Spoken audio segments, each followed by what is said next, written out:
J-turn, at which point Michael Dunn got out of his car, took aim at the retreating vehicle, and fired 3 more shots into the back.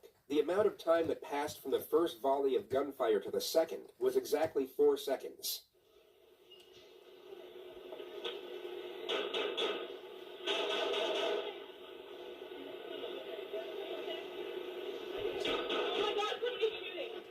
Tommy Storns' quick thinking most likely saved multiple lives, as he took the car out of the shooter's line of fire midway through the first volley. Unfortunately, however, it wasn't enough to save everyone, as Jordan Davis had already been struck 3 times. He was hit in the leg, lungs, and heart, causing him to bleed to death in under 45 seconds. He was 17 years old.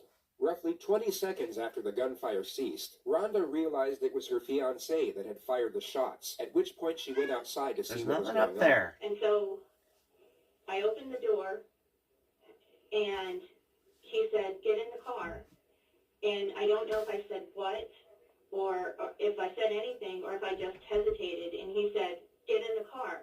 But he was, he just had that sound in his voice, of urgency. Yeah. And so I got in the car. You get in the car, he pulls out to leave. What's the conversation like in the car?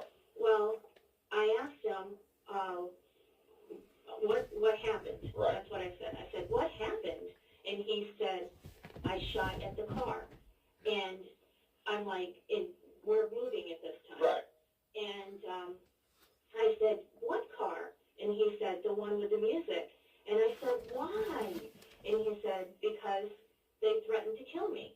And I'm like, I don't understand, Michael. And I don't remember the exact words that he used, but it was like that they started to advance, and I reacted. Okay, they started to advance, and I reacted. Okay. And then I asked him, I said, "Did you hurt anyone?" And he said, "No, I just shot at the car." And in my head, should I be telling you what I was thinking? Yeah, I think you've already told us. Okay. Oh, yeah, just tell me. Okay. Yeah. So in my head, I'm thinking, you stupid ass, Okay. what were you thinking? Why, would you do this? But I could see that he was already upset, and I didn't want to add to that. Right. So I kept those thoughts to myself, and I figured I'd just tell him in the morning. Okay.